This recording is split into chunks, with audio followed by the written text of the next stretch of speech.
అదే RTV app వార్తల్ని క్షణాల్లో చదివే అవకాశం ఉంటుంది. ఒక న్యూస్ పేపర్, ఒక టెలివిజన్ ఛానల్ మీ చేతుల్లో ఎప్పుడూ ఉంటాయి.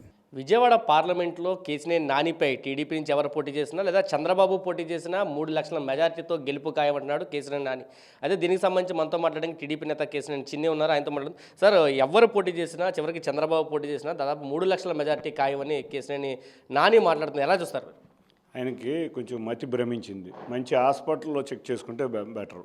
ఎందుకంటే ఇవాళ నన్ను దాటుకుని నువ్వు చంద్రబాబు నాయుడు దగ్గరికి వెళ్ళు నాని, నీకు మతి భ్రమించింది. నిన్ను విజయవాడ ప్రజలు గమనిస్తున్నారు. ఒకరోజు అమరావతి ముద్దంటావు, ఇవాళ అమరావతి వద్దంటావు. ఒకరోజు విజయవాడలో బ్రహ్మాండమైన అభివృద్ధి జరిగిందంటావు, ఇవాళ జరగలేదంటావు. కాబట్టి కొంచెం ఎక్కడో సైకలాజికల్ ప్రాబ్లం ఉన్నట్టుంది. జాగ్రత్తగా చెక్ చేయించుకో. ఒక్క విషయం చెప్తున్నాను, నువ్వు కుక్కలు ఇటువంటి భాష వాడుతున్నావు. ఒకటి గుర్తుంచుకో, కుక్కలు అత్యంత విశ్వాసంగా వారి యజమానిని కాపాడుకుంటాయి. నీకు అటువంటి విశ్వాసం లేదు. వాటికి కూడా నువ్వు పనికిరావు. కాబట్టి నీకు తప్పకుండా ప్రజాక్షేత్రంలో నువ్వు నీకు జరగబోయేది ఎదుటి వారి మీద వృద్ధి చేస్తావు, ఆపాదిస్తూ ఉంటావు. నువ్వు 3 లక్షల మెజార్టీతో ఓడిపోబోతున్నావు. తెలుగుదేశం అభ్యర్థి ఇక్కడ 3 లక్షల మెజార్టీతో గెలవబోతున్నారు. అంతేకాకుండా ఇంకొకటి మాట అంటున్నాడు ఈయన, ఎప్పుడు చూసినా నన్ను పార్టీ గెంటేసింది అంటున్నాడు. పార్టీ ఎవరిని గెంటేసింది మనందరం చూసాం.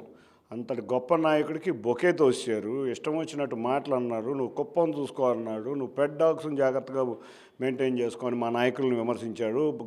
చంద్రబాబు గారిని నియమించిన నియోజకవర్గ ఇన్ఛార్జీలను గొట్టంగాళ్ళు అన్నాడు. ఇటువంటి వ్యాఖ్యానాలు అన్నీ చేసి అతను వెళ్ళిపోవడానికి సిద్ధమై ఇటువంటి వ్యాఖ్యానాలు చేశారు.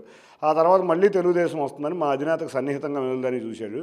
కానీ మా అధినేత ఇవన్నీ గ్రహించి ఇతని యొక్క వ్యక్తిత్వం చాలా వరస్ట్గా ఉందని చెప్పి అభ్యర్థిత్వాన్ని మార్చుదాం అనుకునేపాటికి తెలిసి 9 నెలలు ఇంతవరకు నువ్వు మాట్లాడిన మాటలన్నీ మార్చి ఊసర వెళ్ళి అవతారం ఎత్తి మళ్ళీ జగన్ పొగుడుతున్నావు. తప్పకుండా ప్రజాక్షేత్రంలో నువ్వు 3 లక్షల ఓట్లతో ఓడిపోబోతున్నావు. ఆత్మీయ సమావేశాలు నిర్వహిస్తున్నారు. ఎక్కడెక్కడ దాదాపు 7 నియోజకవర్గాల్లో తిరుగుతున్నారు నాని.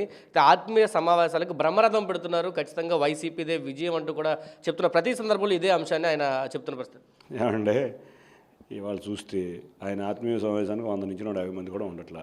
అది కూడా పెయిడ్ వర్కర్లు ఏమైనా ఉంటున్నారేమో. మేము గ్రామాలు తిరుగుతున్నాం. ఆయన ఏదో 3 నియోజకవర్గాలకు వెళ్ళి నేను 3 నియోజకవర్గాల్లో ఎక్కడో హాల్లో ఆత్మీయ సమావేశం పెట్టేశారు, విపరీతంగా వచ్చారంటారు.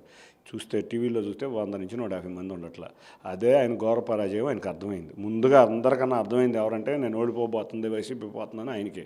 అంతేకాకుండా మేము గ్రామాల్లో తిరుగుతున్నాం. చూడండి, ఆల్రెడీ గత 5 రోజుల నుంచి, అంటే గత 2 రోజులు కాకుండా అంతకుముందు 3 రోజులు కూడా మేము గ్రామాల్లో తిరిగితే ప్రతి గ్రామం మా వెంట ఉండి ఊరేగింపుగా తీసుకెళ్తున్నాయి. బీసీ కాలనీలు కానీ ఎస్సీ కాలనీలు కానీ బ్రహ్మాండమైన బ్రహ్మరథం పడుతున్నారు. అదే చెప్పా, మేము చేసేది నేను చేశానని చెప్పుకోవడం అతనికి అలవాటు మొదటి నుంచి. అట్లాగే విజయవాడ అభివృద్ధి తెలుగుదేశం చేస్తే నేనే చేశానంటాడు. లేకపోతే ఏయో ట్రస్టులు తెస్తానంటాడు. రూపాయి ఎవడికి చాక్లెట్గా ఇచ్చిన తెలుగుదేశం కార్యకర్తకే కాదు, ప్రజలకు ఎవరికైనా ఒక చాక్లెట్ కూడా ఇచ్చిన పాపాన్ని పోలేని వ్యక్తి ఇటువంటి బ్రహ్మరథం పడతాడు. ఏది ఊహించుకుంటూ ఉంటాడు ఆయన కళ్ళలో. ఆ కళ్ళలన్నీ రాత్రిపోవడం కన్నా కళ్ళన్నీ వచ్చి పొద్దున్నే ప్రెస్ మీట్లో చెబుతూ ఉంటాడు. కానీ ఇతనికి అసలు సీనే లేదు. సార్, అంటే దాదాపు టీడీపీలోకి వచ్చిన తర్వాత 1000 కోట్లు నష్టపోయాను, ఆర్థికంగా చితికిపోయాను అనేది ఆయన చెప్తున్న పరిస్థితి. ఏం చెప్తారండి? మీరు కుటుంబ సభ్యులుగా ఉన్నారు, ఏం చెప్తారు? విజయవాడ ప్రజలకి అందరికీ తెలుసు ఆయన ఆర్థిక పరిస్థితి ఏంటి అని. 2014లోనే ఆయన చితికిపోయి ఉన్నాడు. కానీ చంద్రబాబు నాయుడు గారు మంచిగా మా కుటుంబానికి పిలిచి మీ కుటుంబం ఎప్పటి నుంచో తెలుగుదేశంలో ఉందని సీట్ ఇచ్చారు. ఆ సీట్ ఇచ్చినాక ఇంకా ఆయన ఆ ఆర్థికంగా ఇంకా కోలుకోలేకపోవడం అనేది, అంటే ఏ వ్యాపారం చేయడం చేత కాదు అతనికి. మా కుటుంబ వ్యాపారాన్ని కూడా నాశనం చేశాడు. ఎన్నో సంవత్సరాల నుంచి మా తాతగారు చేసే వ్యాపారాన్ని ముంచేశాడు. నేను ఉన్నంతసేపు బ్రహ్మాండంగా జరిగిన వ్యాపారం మేము వెళ్ళంగానే ముంచేశాడు. కాబట్టి ఇటువంటి వ్యక్తులకు వ్యాపారము చేత కాదు, రాజకీయాలు చేత కాదు, కుటుంబ మర్యాదలు, అంతేకాకుండా వ్యక్తిగత మర్యాదలు. మీరు చూస్తే ఎవరినైనా విమర్శించడమే, చిన్న విలేకరు కాంచి ఆఖరికి ఏ నాయకుడినైనా ప్రతి ఒక్కరిని విమర్శించడం. ఒక పచ్చని చెట్టు కూడా పచ్చగా ఉండటానికి ఇష్టపడిన వ్యక్తి కేసినేని నాని. సరే, అంటే ఇప్పటికే వైసీపీ 5 లిస్టులు ప్రకటించిన పరిస్థితి. కానీ టీడీపీ నుంచి మాత్రం ఒక లిస్టు కూడా రాలేదు. జనసేన టీడీపీ ఇద్దరిని ప్రకటించారు. అది కూడా వేదికల మీద ప్రకటించిన పరిస్థితి. ఎప్పట్లో ఒక లిస్టు రాబోతుంది? ఎందుకంటే అందరూ కూడా ఆతురత ఎదురు చూస్తున్నారు ఎప్పుడు లిస్ట్ వస్తుందని. ఇవాళ చంద్రబాబు నాయుడు గారి మీద, పవన్ కళ్యాణ్ గారి మీద మేము ఎలక్షన్లో వారి పేరు ద్వారా మేము ఎలక్షన్లో గెలవబోతున్నాం.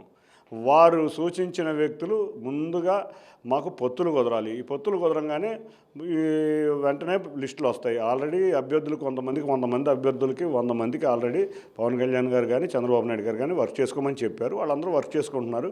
లిస్ట్ ఎప్పుడన్నా రానివ్వండి. మేమైతే ప్రజాక్షేత్రంలో మాకు లిస్ట్ వచ్చినా రాపోయినా కొన్ని చోట్ల 2-3 అభ్యర్థులు పోటీ పడుతున్నారు. వాళ్ళందరూ కూడా ప్రజాక్షేత్రంలోనే ఉన్నాం.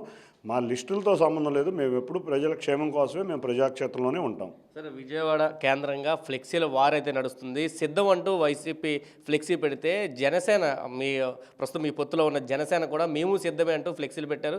పెద్ద గొడవ కూడా జరుగుతున్న పరిస్థితి. ఎలా చూస్తారు ఈ గొడవని? ఇప్పుడు ఆయన సిద్ధం అని ఒకటి పెట్టారు. ఆ రోజే చెప్పాను మీ అందరికీ మేము సై అంటున్నాం. మీరు సిద్ధమైతే మేము సై.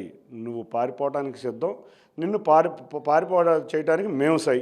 కాబట్టి త్వరలో తాడేపల్లి ప్యాలెస్ను వదిలి బెంగళూరు ప్యాలెస్కు ఎక్కడికో పారిపోతారు. ఎందుకంటే ప్రజాక్షేత్రంలో ఘోరంగా ఓడిపోబోతున్నాడు జగన్.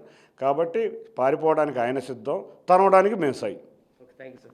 ఇదే చెప్తున్నారు. వచ్చే ఎన్నికల్లో కేసీనేని నాని 3 లక్షల మెజార్టీతో ఓడిపోబోతున్నారు, టీడీపీ గెలవబోతుందంటూ ధీమా వ్యక్తం చేస్తున్నారు. ప్రజలు కేసీనేని నాని వ్యాఖ్యలు అయితే నమ్మట్లేదు. జరిగే ఆత్మీయ సభలన్నీ కూడా పెయిడ్ ఆర్టిస్టుల సభలుగానే జరుగుతున్నాయంటూ చెప్తున్నారు. వచ్చే ఎన్నికల్లో టీడీపీ జనసేన విజయ డంకాన్ని మోగిస్తుందంటూ ధీమా వ్యక్తం చేస్తున్నారు కేసీనేని చిన్ని.